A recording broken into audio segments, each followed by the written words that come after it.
for joining us once again, Dynasty Mere Search for Huru, and have the brother Tony Morgan on with us today. And we're going to be discussing, because a lot of people have been asking, Dynasty, should we reconsider Liberia, or consider Liberia as a country to relocate to over Ghana, or just in general?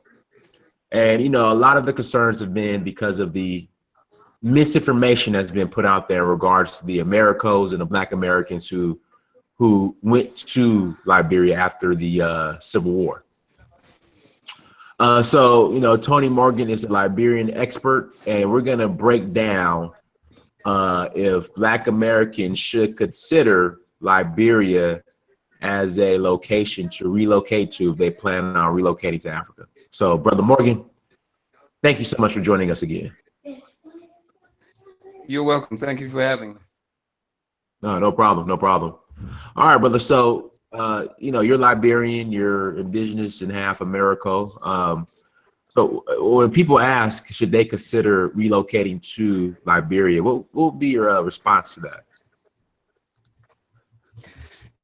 My response would be that it's long overdue. Okay. That there was a call for that in the 19th century. Mm-hmm. And the response was, 13,000 in total African Americans immigrated in response to that call for free Blacks to go set up a colony and build a country of their own in Africa. Mm-hmm. 13,000 was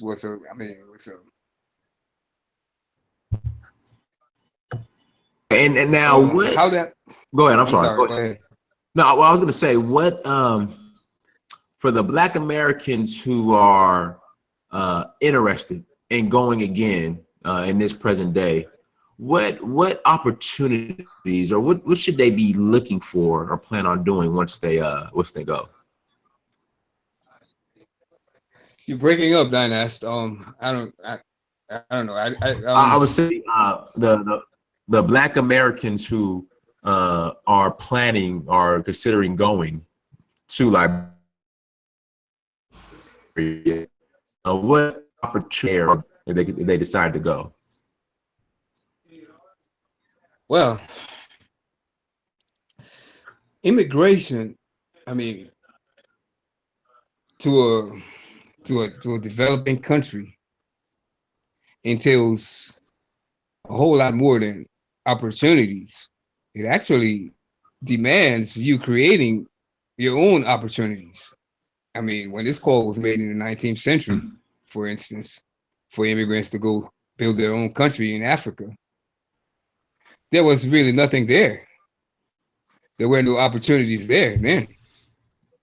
They had to build everything. They had to start from scratch. They had to build homes.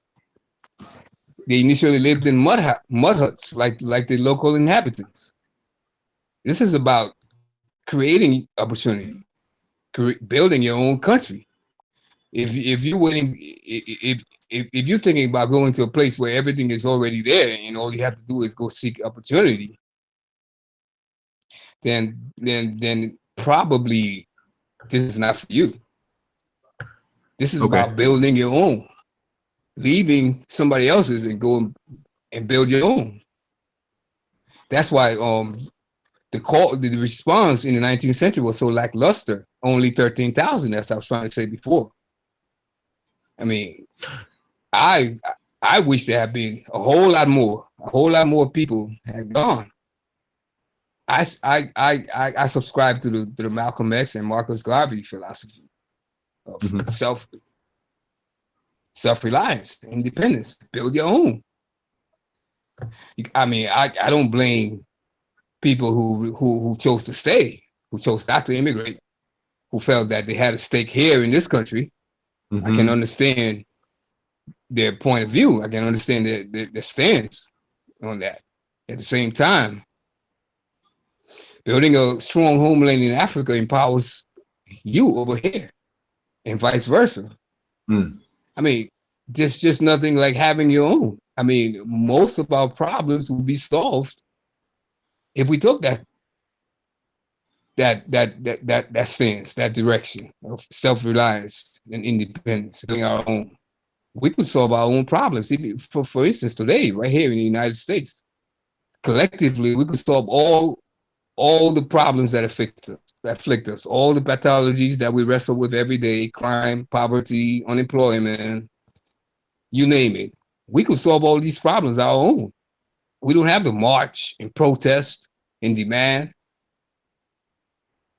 Simple, no-brain answers come together and solve your own problems. We could do it. And that's what Liberia was about. That's what the Marcus Garvey Liberia Project was about. That's what Malcolm X's whole philosophy was about. Liberia was intended, for just that, for Africans solving their own problems. If more people had immigrated, the course of history, Liberia's course of history would have been much different. And Black America would be much better off today, and so would Africa. Okay, so it happened. The response, not enough people went. But look how much was accomplished. Just the 13,000 I went over. And then about 5,000 more from the Caribbean, and the 5,000 recaptives off the slave ships.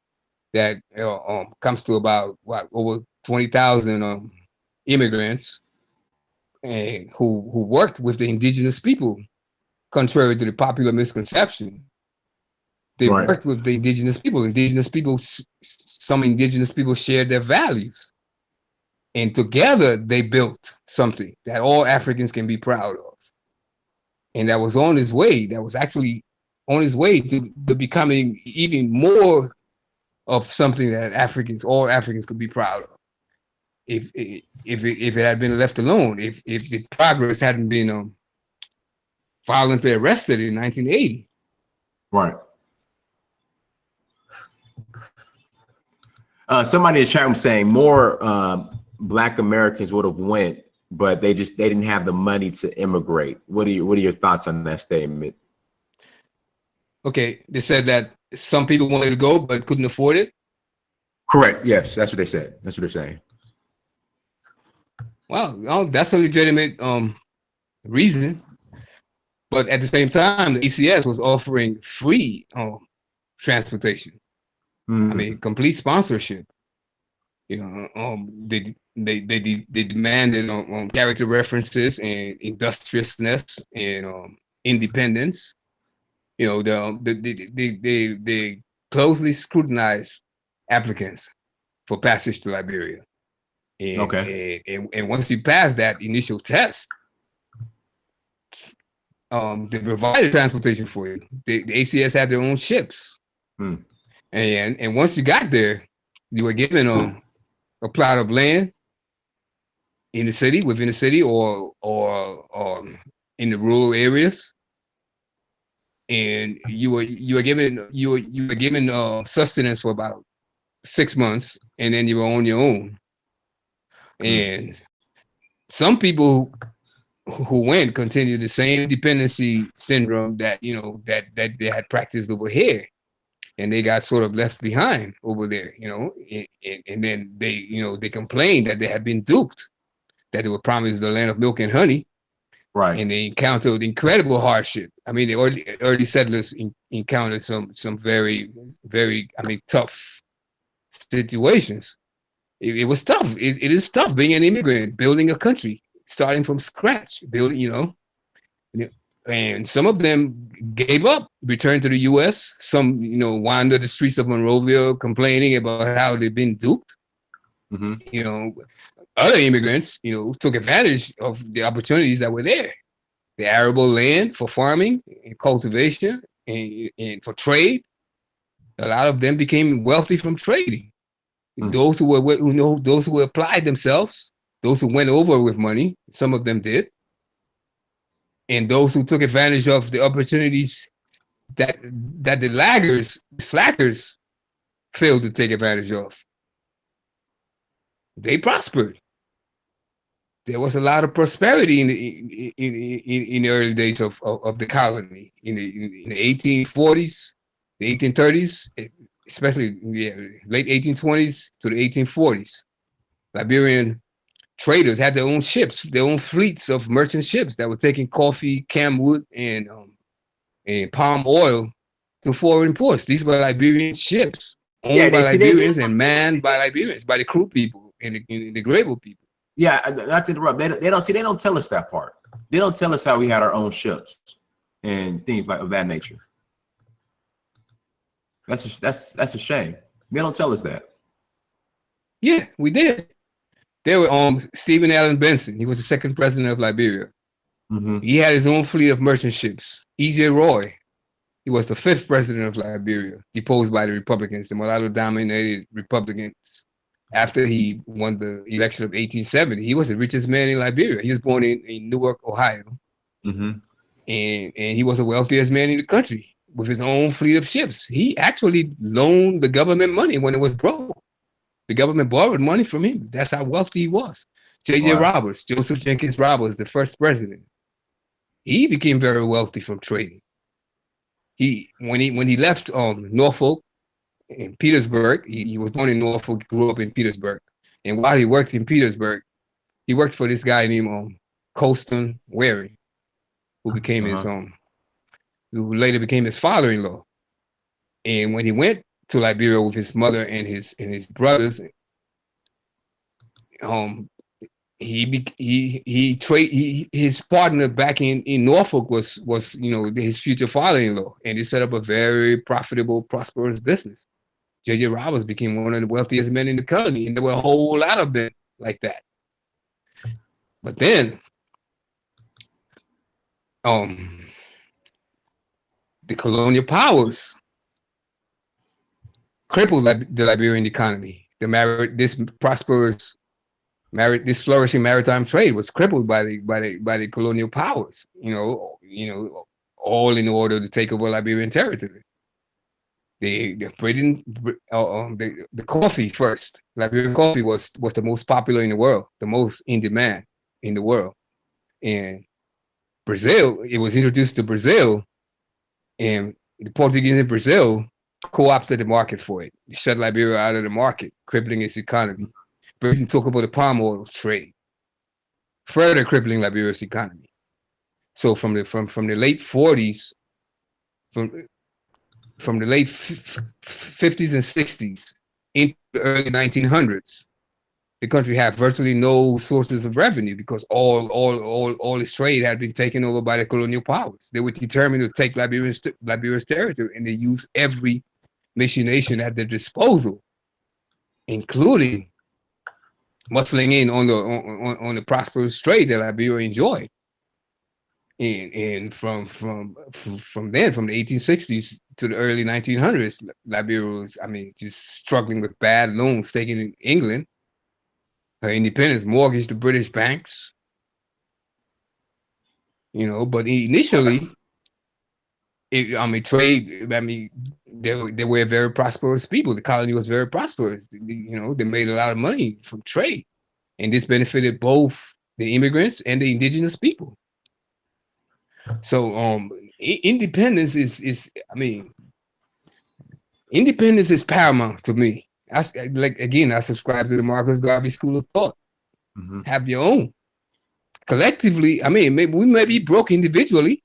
We can say we can't afford to go to Africa, but just like we did in the 19th century, what they did what those people did was pool their resources, what resources they had. And contrary to popular belief, most of the settlers that went over were industrious, hardworking people. Right.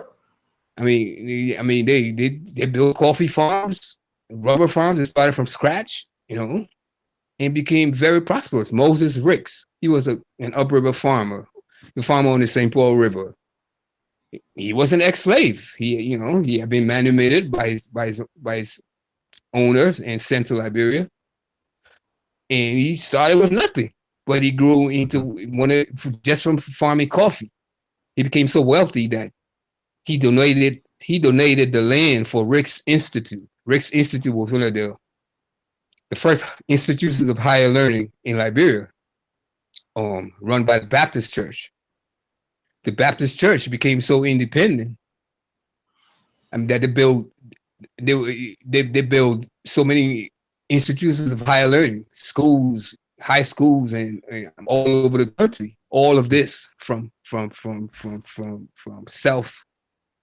How do I put it? From individual collective effort. Yeah. Just people, coming together, pooling their resources. They became quite independent of the American Baptist Church, and they had like 270 churches plus schools all over the country. And that's just one of the examples. That's just one example of self-reliance and industry leading to prosperity. And that's the whole root of Marcus Garvey's philosophy. And it can be repeated. That success can be repeated. I mean, those are excuses that we can't afford to go. Of course, of course you can't afford to go, but individually. But if we, the whole idea was to pool your resources, stand together, and try to build something of your own. That was the whole idea behind it. And for a while, it worked. The lady, Martha Ann Ricks, she was a freed slave settled on the St. Paul River. She was married to Moses Ricks' brother, and she stressed independence and self-reliance. She constantly railed against people depending on government jobs, and it urged them, admonished them to farm, to engage in industry. And that was the story of a family, the Ricks family, and all the upriver settlements. They became wealthy and independent from hard work, pooling their resources, working together. And you could cite so many examples of people that started with nothing and became a success story simply from hard work and from pooling their resources. And that's the whole story of Liberia, from nothing. This country started as a small colony besieged by colonial powers and hostile people that were opposed to their presence. And whatever prosperity they enjoyed in the initial days were taken away by the colonial powers in a bid to take their sovereignty away. But they not only survived all these machinations, they actually thrived. And either from the 50s to the post-World War II era, from the 50s all the way up to 1980, Liberia was a very prosperous country. All from hard work, industriousness, and pooling collective effort.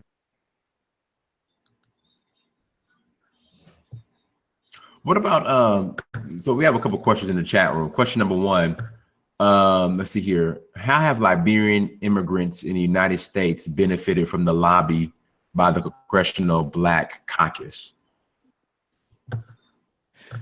How have Liberian immigrants in the United States benefited from the African American lobby?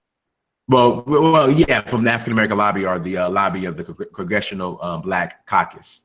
Oh, okay. Congressional Black Caucus. I'm glad you brought that up because it's been there's been mixed results actually. In the 70s, the Congressional Black Caucus was a friend of the Talbot government. Trans-Africa, Randall Robinson, he was very close to President Talbot. He and his brother, Max Robinson. I don't know if you got the pictures that I posted on your timeline. Yeah, I can pull them up right now. Hold on one second. Yeah, I don't know if I posted the one with Randall Robinson with President Talbot, but Trans-Africa and the Liberian government under Talbot were very close. They enjoyed a very fruitful relationship, and that yielded positive results both for Africa and Black America. All right, so the pictures I have is let's see here. Let me see here. I have a letter from Africa from William S. Tubman to the American Negro. Right. There's that. Letter from President Tubman. And then And then title there's to the pictures. American Negro. Uh-huh.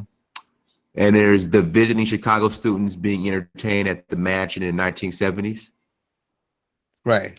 These Chicago students, the community raised money to send them to Liberia, you know, as an educational experience. And those pictures were just some of the those are just an example of the. Yeah, so I'll go ahead and show them real quick. Give me 1 second. Let me go ahead and share the screen. But why are you doing that on the Congressional Black Caucus? Mm-hmm. After when the Talbot government was overthrown in 1980, the Congressional Black Caucus sent the leader at that time, Congressman William Gray, I think he was from Pennsylvania. He led an American delegation about 2 weeks after the coup that met with the new military head of state, Master Sergeant Samuel Doe, and pledged full cooperation with this government that had just murdered the entire government. You understand? And I mean, there was no protest from the Congressional Black Caucus. I mean, there were some hearings on Capitol Hill where, you know, they demanded not only the Congressional Black Caucus, but Democrats, including Senator Edward Kennedy, they all demanded an explanation of, you know, what happened to the Talbot government, and you know, but it went nowhere. The American government said that they would answer these questions, but behind closed doors. And whatever was said behind those closed doors, it remains classified information. The American government denied any involvement or knowledge of the coup. But their explanation for why they had no knowledge of it with 300, you know, with Monrovia being regional CIA headquarters for West Africa, and the presence of a United States military mission in Monrovia that actually ran the Liberian Army and Coast Guard. How this coup could have happened without their knowledge, the explanation for that was behind closed doors and remains classified until this day. And the Congressional Black Caucus, after those hearings on Capitol Hill, fell silent. There was no more protest from them. They actually cooperated with the Doe government.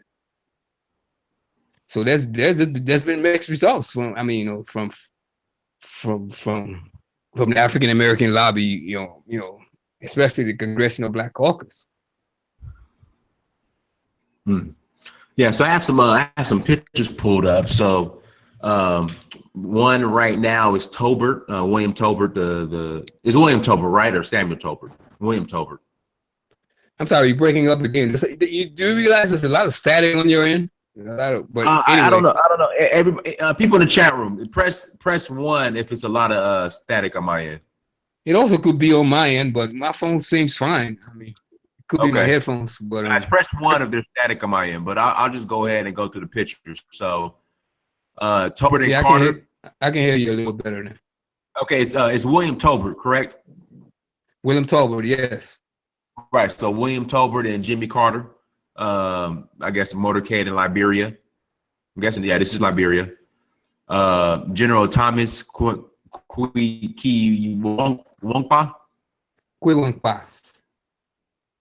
Are you looking? Picture of him. Are you looking at a picture? Okay. Yeah, I'm looking at the picture that you sent. Yeah. Here's the Tubmans in Spain. That looks like the Queen, right? The Queen of England. Miss Tubman with the member of the Spanish. Are you looking at the timeline pictures where it says all photos? Well, whatever you sent me, that's what I'm looking at. You just scrolling through them, paging through. Yeah. Is there a photo? The photo. Here's James Skirby Smith, Vice President. James Skirby Smith. Vice President under James Roy, was a trained medical doctor after Roy was deposed in 1871. Smith, right, James Skirby Smith was actually, he was a medical doctor. He was actually a Gula Geechee from South Carolina. I didn't know that until Brother Kyle Genesis pointed it out to me. Oh, wow. So that was what he meant. what that commenter meant by the role played by the Gulagichi in the founding of in the establishment of Monrovia. So who knows how many Gulagichi were among the first immigrants, the founders of Liberia. I don't. Do we have the Tubman estate in Tota? Right. Now President Tubman was his mother was from Atlanta, Georgia, and his father was from Augusta, Georgia. Mm-hmm. Oh wow. Then we have George Weah, the current president of Liberia. And then we have the picture of the Chicago students being entertained at the mansion in the 1970s.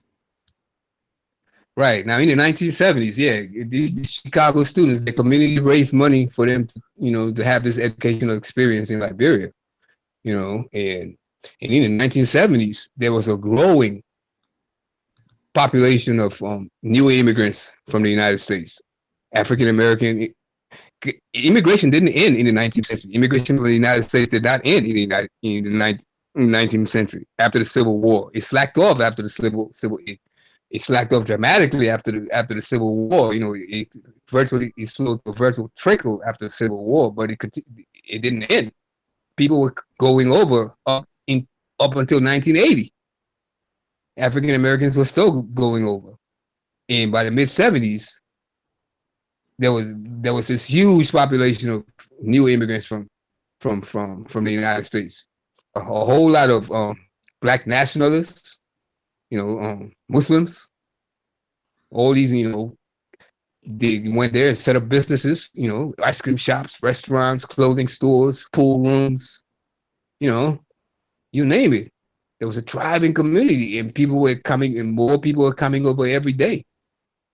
And after the 1980 coup, they started to go to Senegal and Ghana. And then later South Africa after the fall of apartheid. But there was continuing African American immigration, especially after Talbot became president in 1971, because under Tubman, there were restrictions placed on immigration by nationalists, Black nationalists, because Tubman was, pretty much an appeaser of, the West. As great as he was, when the West told him don't let these people in because they're troublemakers, he kowtowed, he complied. Mm-hmm. He set restrictions on immigration of, nationalists. And after he died in 1971 and Talbot became president, there was this huge influx of Black nationalists.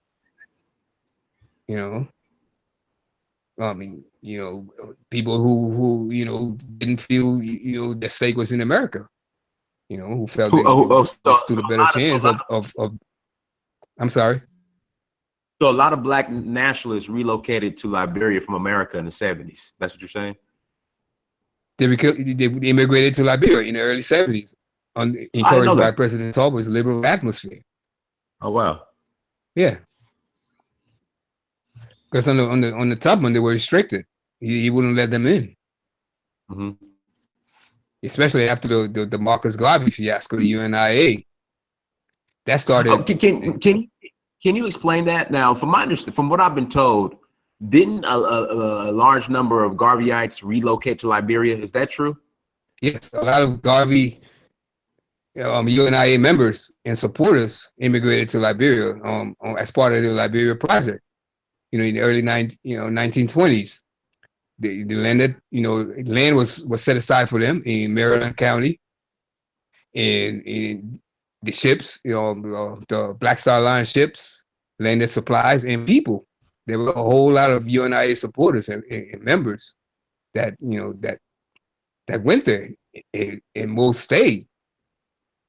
But then when the colonial powers and the United States began to put pressure on Liberia to get rid of this UNIA, to not let the UNIA in, they stopped admitting UNIA supporters. They actually told President King, at that time, President Charles King told all the customs officers at the ports of entry not to let in any Marcus Garvey supporters. I mean, I can understand why he did it. You know, some people see it as see, I'm kind of confused now. I'm kind of confused now, Mr. Morgan, because from my understanding, the West wasn't involved in the everyday affairs of Liberia when Americans were under control, but you're making it seem like the West was heavily involved. Yes, they were involved because, as I told you before, Liberia resisted foreign capital for almost a century because they didn't want to be controlled by the West. They prized their independence above all. But with the coming of Firestone in 1926, which Liberia had no choice but to accept, actually the land set aside for UNIA in Maryland County actually was taken over by Firestone. And with all this American investment, and then American investment was tripled after World War II when it needed bases, you know, close to the North African Theater of Operations. American investment tripled, you know, with the iron ore mining and rubber concessions and all of that. And with all this increased American investment, became greater control. Liberia sacrificed a lot of it. A lot of its independence was compromised. They had to do what, you know, if you depend on these people, you know, you have to do what they tell you to do. I mean, you have no choice. They say don't let the UNIA in. I mean, if you want to maintain your sovereignty, I mean, that's more important. Like President King said, Liberia, his priority was Liberia, not Africa. His job, his responsibility was to the people of Liberia, for the safety and well-being of the people of Liberia, to maintain Liberia's independence as the only free country besides Ethiopia. That was paramount all through Liberia's history. And that's why some people see him as a traitor to the UNIA, as betraying the UNIA. He betrayed Marcus Garvey. No, he didn't.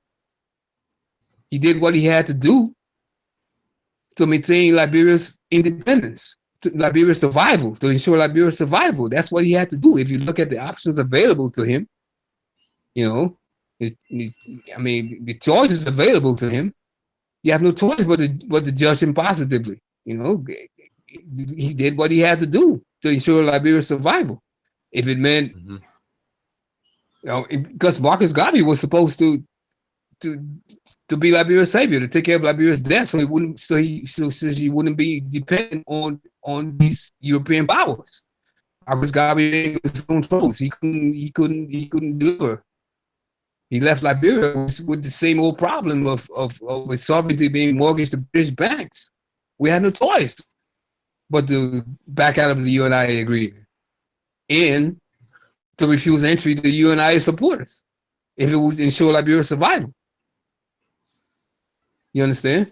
So, in that policy of, you know, non-admittance to nationalists, black nationalists, was continued under all the presidents up to President Tubman, especially President Tubman. Especially, he did not like radicalism.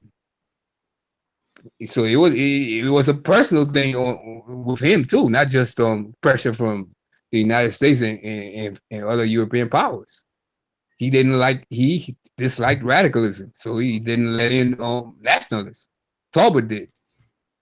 And when Talbot became president, there was a flood, a huge influx of black nationalists, and who contributed to the Liberian economy, because they didn't go there looking for jobs. They went there and created businesses and created jobs. All right, we have another question in the chat room. Can you go into detail about the prominence of the AME Church, the African Methodist Episcopal Church, the AME Church in Liberia? Can you get into the prominence of it? Episcopal. Oh, yeah. Episcopal. I'm sorry about that. The African Methodist Episcopal Church. Yes. Episcopal Church. They have a presence in Liberia going back 120 years. I mean, they were one of the first. Bishop Henry McNeil Turner, He was a staunch supporter of Liberia in the face of, opposition from other African American leaders at that time who all opposed colonization, and did their best to discredit Liberia, in order to discourage immigration to Liberia. Bishop Henry McNeil Turner of the AME Church was a staunch supporter all throughout. And later, Martin Delaney also reversed his position. At first he opposed colonization in Liberia, but when he went there in the 1850s and saw for himself, he reversed his position and became actually a supporter of Liberia in colonization. But the AME Church has a long active presence in Liberia. The Eliza Turner Memorial AME Church in Central Monrovia is 120 years old, and they have a whole campus on Camp Johnson Road at the foot of Capitol Hill.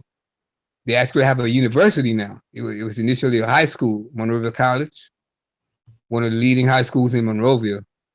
And they have churches all over the country. They have active educational, vocational training programs all over the country. And they've been active in Liberia's development from the inception of Liberia. Somebody's asking us, Sophorina Powers, I think she's Liberian as well. She wants to know, what influence did the Grand Lodge of the Republic of Liberia have on Liberian politics?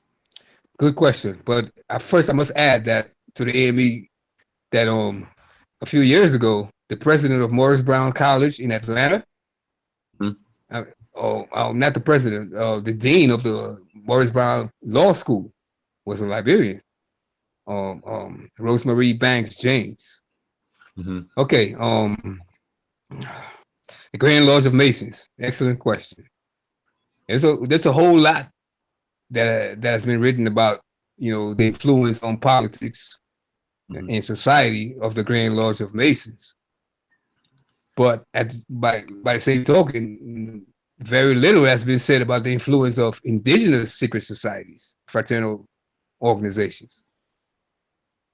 It's true that one had to be a Mason in order to climb up the ladder, the ladder of political advancement, and even to advance socially, to maintain an upwardly mobile trajectory in society.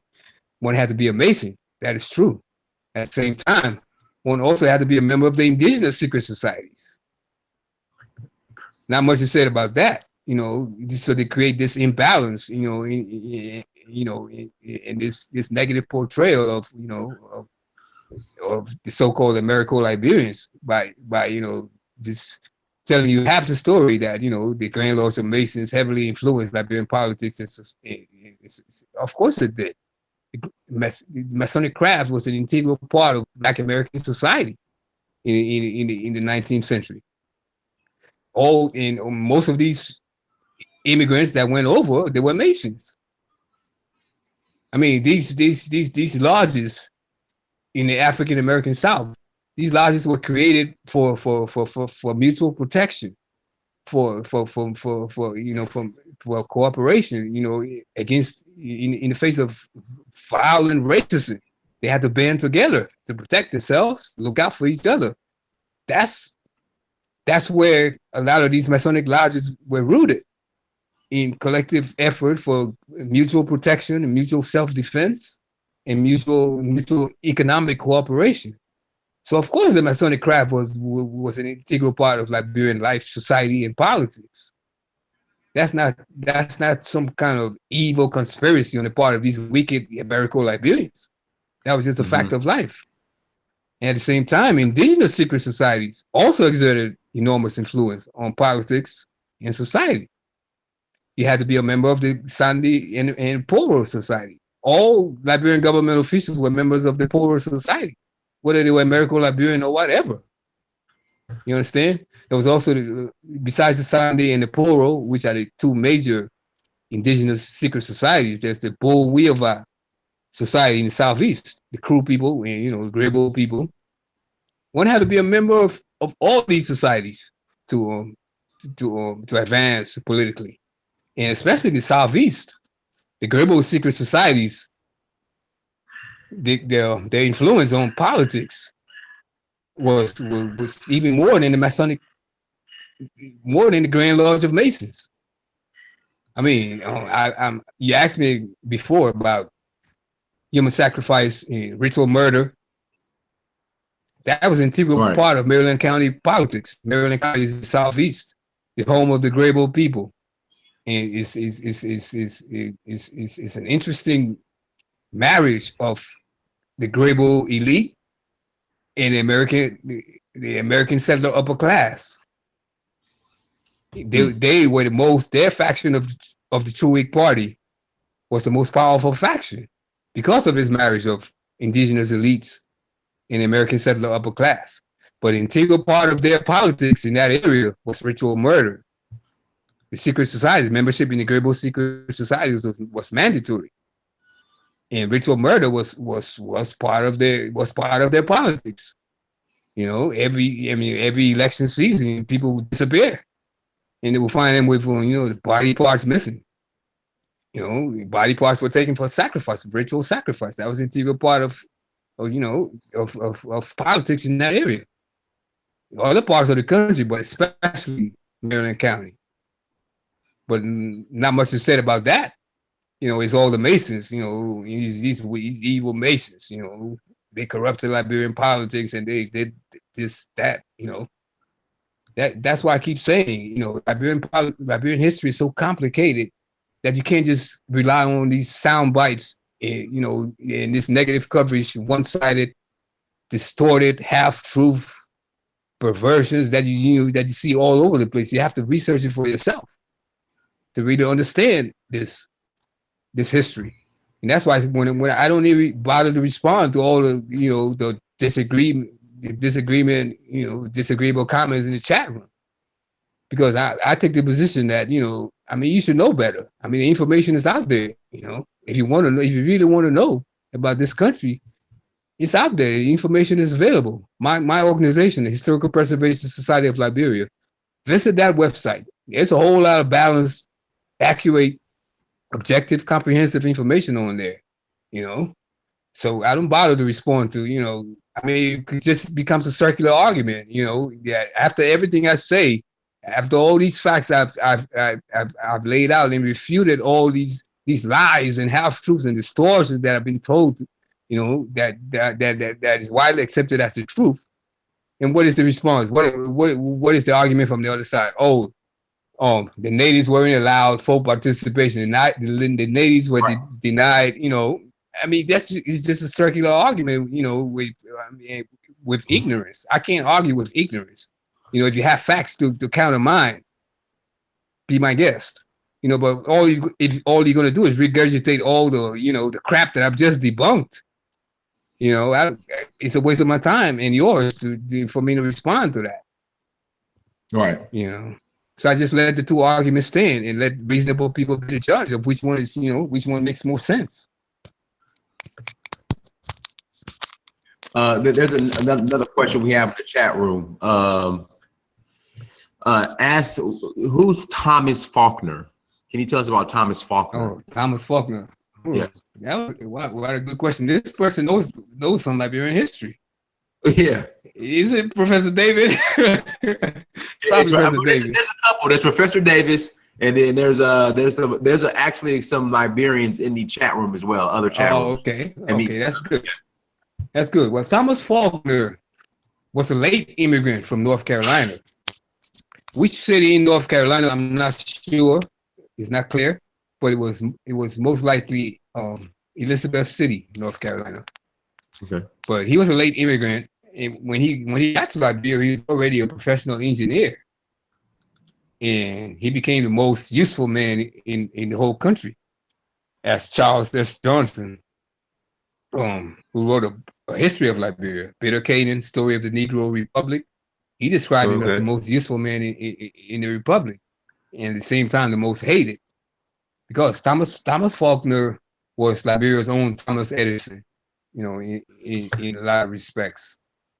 He single-handedly created an ice plant, a telephone system. He rigged his own telephone system. Wow. He erected all the telephone poles. He constructed a telephone line running all the way through central Monrovia, across the Mesurado River, all the way up the St. Paul River, to the St. Paul River settlements, single-handedly. He built ice cream plant, an ice cream factory, cold storage facility. He operated an ice cream shop. He ran his own telephone system, and he was the one that the government called on every time it needed to install machinery, heavy machinery, or declared the sandbar. The Monrovia harbor was very treacherous. The sandbar was a whole lot of people lost their lives, crossing that sandbar, disembarking from ships or embarking onto ships, and he was the only one that could cut that sandbar. He was the government totally dependent on him, but then he was twice mayor of Monrovia, Thomas Faulkner. But then he ran in the 1927 elections against President Charles E.B. King. He was at the head of the People's Party ticket, and the People's Party platform was one of complete social transformation, complete reform, social political reform, greater involvement of the unassimilated people, moving the capital to the interior, to enhance unification, and greater participation from the unassimilated people. He had a very impressive platform that was, of complete social political transformation that if he had won would probably have altered the course of Liberian history. But he didn't win the election, partly because of fraud, and also partly because of President King's superior political skills, but most importantly, because of power sharing agreements with the Grable people that had ended the wars. There were so many wars with the Grables. And the Grables were, like I said on the previous program, the Grables were a military force to contend with. And to end, in order to end the 1875 and 1910 wars, the Liberian government had to make concessions to Maryland County, the home of the Grables. These power sharing agreements entailed, most importantly, that the next president after President King, Charles D.B. King, would come from Maryland County. So those power sharing agreements rendered the next person coming from Maryland County a foregone conclusion, and rendered the election of 1927 a mere formality. You understand? Because even though these agreements were secret and unpublished, the government was beholden to them. So President King's government was held hostage to the threat of another Grable war. You understand? If the next president after King didn't come from Maryland County, there would have been another Grable war. That was the main reason Thomas Faulkner lost that. The People's Party lost that election. But then he became bitter after losing that election, and his bitterness, coupled with his indignation at the forced labor practices that were going on at that time. The Liberian government was using forced labor in constructing roads, and this system was subject to widespread abuse. And then the system of migrant labor had been operating, long before Liberia was established. Mm-hmm. But this system in the Southeast involved the Kru and the Grable people who would, go to other places to work. But for some reason, and these places included the Spanish islands. Fernando Po was one. It was right off the coast of Equatorial Guinea. And the Spanish operated plantations on these islands, and the Kru and the Grable people would go there to work. But for some reason, in the 1920s, they no longer wanted to go.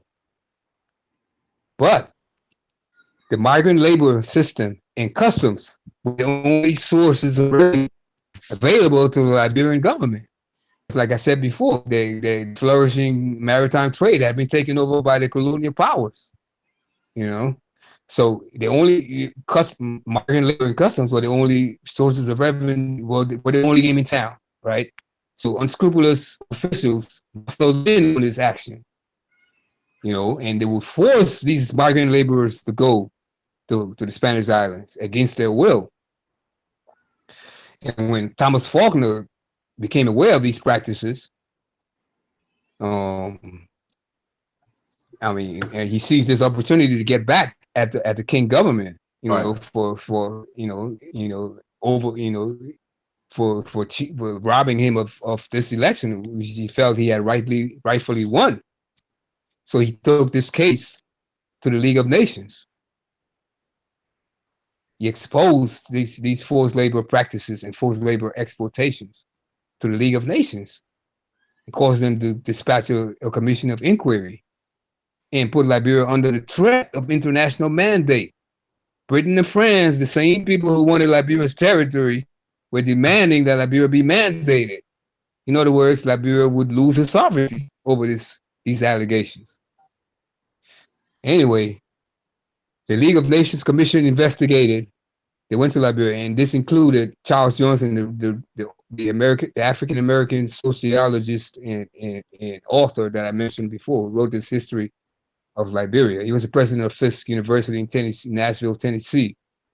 He was a member of that League of Nations Commission. Their findings were that some high officials of the Liberian government were involved in this near slavery forced labor exploitation. And this included the vice president, President King's vice president, Allen Yancey, who was from Maryland County. And why he was able, because President King, the League of Nations Commission absolves President King of personal responsibility, of personal involvement in these rackets. But why King allowed Yancey to operate these basically slave trafficking was again because of the threat of another Great War. Allen Yancey, even though his parents were from Georgia, he spoke the Grebo language fluently. He was married into a very powerful Grebo family, and he was up to his neck in the Grebo secret societies. And he became King's vice president mostly because of his ties to the Grebels. And two of King's three vice presidents came from Maryland County because the power sharing agreements with Maryland County stipulated that the president after King had to come from Maryland County. That's why Allen Yancey was vice president at that time. So he was more powerful than the president. He enjoyed complete impunity. He could do whatever he wanted in Maryland County. And it's funny that the Grebels, who went to war just about every 2 years over everything from trade and land and migrant labor and to women and trivial issues, they never said anything about. I mean, they allowed Allen Yancey to operate with complete impunity. So he was more powerful than the president. King couldn't touch him. Whether or not King condoned his slave trafficking, he couldn't touch him. You understand? So these were some of the hard choices that Liberia had to make just for its very survival. These are some of the hard choices that President King had to make just to ensure Liberia's survival. They couldn't afford another Grebo war. If he put pressure on Yancey, if he tried to stop Yancey's operation, because even the Grebo leadership was also involved in Yancey's slave trafficking, forced labor exploitation. The son of the Grand Cess paramount chief, Grand Cess was the capital of the Grebels.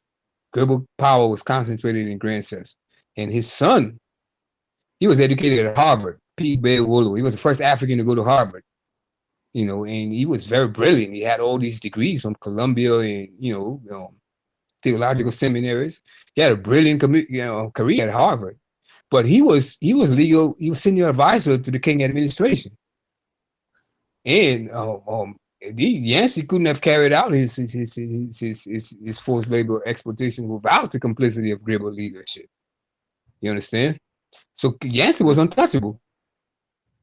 But anyway, Faulkner took this case to the League of Nations and actually exposed Liberia. He actually put Liberia in a position where it could lose its independence, where the only independent republic, only independent country in Africa besides Ethiopia would have disappeared, except for the astuteness of President Edwin Barclay, who succeeded President King after he was forced to resign. People like Louis Arthur Grimes, who was Secretary of State. These guys were so brilliant, they saved Liberia's sovereignty, in their arguments at the League of Nations. But actually, Thomas Faulkner was considered a traitor because of that. He was ostracized, completely ostracized. His businesses were boycotted and attacked. His life was in danger. I mean, his life was, the attempts were made on his life. Several attempts were made on his life. I mean, he was really hated because of that, because he was considered a traitor. He plays the only independent republic in Africa in danger of being colonized. So he was, even though he was the most despite his numerous indispensable, invaluable contributions to the country, that was, that just, from that point, he was virtually erased from Liberian history. They didn't want to hear his name. He just mentioned his name and officials would just go, nuts. He was really, really hated. His businesses were destroyed. No one patronized them, But not until President Tubman in the 50s was he really recognized for his innumerable contributions to the country. President Tubman recommended that the University of Liberia College of Science and Technology be named in his honor, the T.J.R. Faulkner School of Science and Technology. Mm-hmm. But yeah, he was one of the great patriots of Liberia, and unfortunately, he also went down in history as a traitor. Wow. I think you had somewhere to head to soon, did you? I'm sorry. Brother Morgan. No, fine. If I can hear you, can you hear me? Okay. Yeah, I hear you fine. We'll ask a couple more questions. Question. Well, I know you had another engagement you had to go to. The question is, if there's this much bad blood between Americans and Liberia, why should Americans even consider going back to Liberia? This bad blood between indigenous and Liberians, so-called American Liberians, is overblown and exaggerated for political purposes. Gotcha. Liberians are basically one people, like as I said on previous programs. Right. Assimilation has been going on since the 1820s. And like I said before, the 1830s demographic breakdown of the civilized, quote unquote, civilized, westernized population being half American immigrant and indigenous. I also said before that there were westernized people on that coast long before Liberia was established. Mm-hmm. And so this, there's been over a century and a half of assimilation. Mm-hmm. Liberians are basically an assimilated people. You can't name one family that you can point to as an Americo-Liberian family, because they're all mixed. They all have indigenous relatives. They're all intermarried. Intermarriage was encouraged as a means of fostering unity and and inclusion. From the 1820s, the royal clans intermarried with the Americo-Liberian upper class. The American immigrant upper class intermarried with the Gribble and Crew elites. you know, were wealthy, just as wealthy and westernized as the American immigrants. And intermarriage, like I said before, was encouraged as a means of forging unity. After a century and a half of assimilation, there is no such thing as an Americo-Liberian. That is a lie. You know, I'm tired of saying that is so half truth and exaggeration and distortion. That is a lie. That is a diabolical lie. There is no such thing as an Americo-Liberian. Liberians are an assimilated people. They are mixed. I am mixed. Everybody I know is mixed. You understand? All right. Okay. And then we'll ask this last. Oh, go ahead. Go ahead. Oh yeah, but after the 1980 coup, you're right. There has been, I mean, an increase in this bad blood. I mean, there's been real hatred coming to the fore after the 1980 coup, and because of all this misinformation, that resentment is much deeper today than it was in the 1820s. So yes, I agree with. I understand the question. There is a lot of bad blood, not because of any Americo-Liberians, but because of misinformation and resentment and tribalism. Plain old tribalism is part of it. You know, I mean, tribalism, you know, came to the fore after the 1980 coup. Those stoked the fires of tribalism, and tribalism erupted in the so-called Civil War. That so-called Civil War was just a tribal, you know, this tribal warfare, and, you know, for the benefit of a few warlords and Western capitalists. You know, so yes, you know, I mean, tribalism. You know, Tubman united the country, though divided it. And after the fall of the First Republic in 1980, tribalism reared its ugly head. All this ugly tribalism that had been kept in check for a century and a half by the First Republic, which was a republic with a government of indigenous people and American immigrants, not no Americo-Liberians. You know, after that government fell, tribalism, you know, again became the order of the day. Tribalism and terror for profit. So yes, I mean, I agree with the commenter. There is a lot of bad blood. Yes, because of misinformation and plain old tribalism. How you overcome that, I have no idea. You know, but if you want to immigrate, to Africa, I mean, I don't know if Liberia is a choice or not, but the questioner is right. I mean, there is a lot of bad blood to overcome. I want it. I don't want it. It's fine. All right, this is the last question.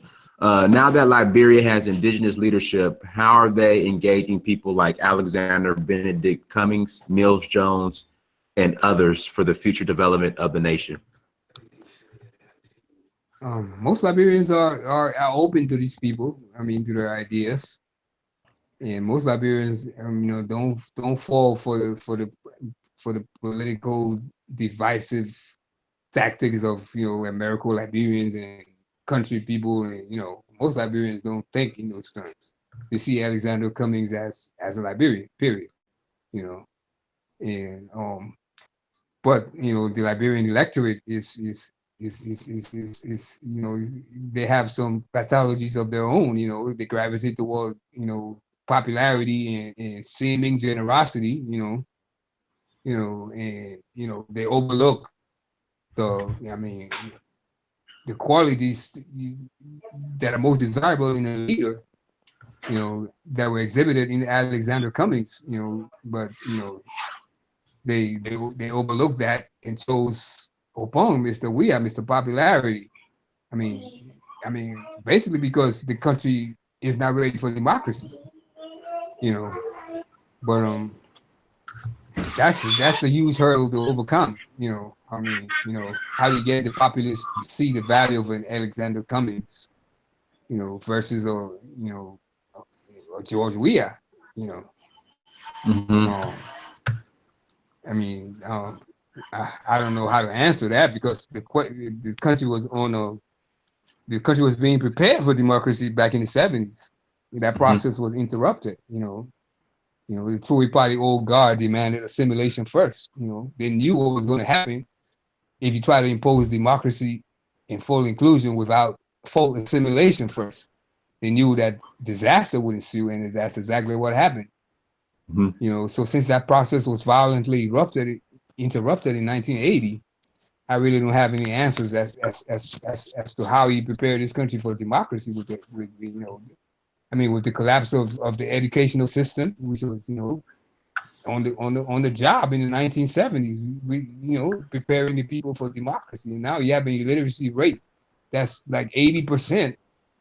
I don't know how you prepare this country for democracy. I mean, this is a very complicated problem that will take a whole lot of smarter people than I am. All right, this is the last question from Brother Caligenesis. A question about Americo-Liberians are still controlling Liberia through WEA. Can you address that? Is there any truth to that Americos are still controlling? But you said the Americos really don't exist anymore. But that's I guess the crap. I'm tired of being diplomatic in regards to this. I'm just tired of the misinformation and lies about my country. And I'm a scholar, historian. I'm supposed to be detached, but it's hard to remain detached sometimes. I just get tired. Okay. That's a bunch of crap. America. Who are these Americo-Liberians? I don't know what they're talking about. Okay. All right, brother. Well, we'll go ahead and close out. I mean, anything else you want to share in closing, or you want to answer some more questions? It's completely up to you. Yes. Thanks for having me again, Dias. Anytime. This has been a very interesting questions. Oh yes. Yes. Again, Liberian history is very complicated and a very rich history. And on reading it, on studying it, any African anywhere will be proud of this history. And also, let's get your site, your contact information in the Liberian Historical. I represent the Historical Preservation Society of Liberia, which I founded, and which has grown from 44 likes on Facebook to almost 4,000, and with the involvement of scholars from everywhere, Harvard, Princeton, Lincoln University. There's a whole lot of renewed interest, a resurgence of interest in Liberian history, and I'm very grateful for that. And this could only be beneficial to not only Liberians but Africans as a whole, whether continental or diaspora. Anyway, we have a website, hpsol-liberia.net. Have a Facebook page, Historical Preservation Society of Liberia. Yeah, I'm putting that in channel. Yes, if you're interested in Liberian history, please visit this Facebook page and scroll through the photo albums and the articles. There are a lot of historical articles that give you a good snapshot of a particular period or particular subject of Liberian history. Some of these articles are written by me, and most of them are written by me, but they're also there are also others by noted Liberian scholars like Dr. Elwood Dunn, Dr. Patrick Burroughs, Dr. Sirowa Soma, a whole lot of Liberian scholars on there, and this is the place for factual, accurate, objective, fair, balanced, comprehensive information about Liberia. And I thank you again for having me. Oh man, anytime. Thank you for like I said, anytime. You're more than welcome. Because like I said, this Liberia is very important to unpackage and break down and learn the what really happened. Because when they want to scare Black people in regards to building in Africa, it's look what happened in Liberia, And look what happened in Zimbabwe. So we got to unpackage it and break it down and get the truth out there. So anytime, like I tell everybody, on this platform, Liberia is something that we're going to continue to cover always. So everybody, thank you for joining us. Search for Uhuru. Make sure you go to Search for Uhuru on Instagram, Snapchat, Twitter, and Facebook. Also go to Africa Personified on those same platforms as well. Make sure you go to africapersonified.africa. Search for Uhuru.com. Go to Amazon.com, search your name, Daddy Samir. Please buy a book. And also go to DaddySamir.com. Brother Morgan, thank you so much for coming on. Until next time, peace.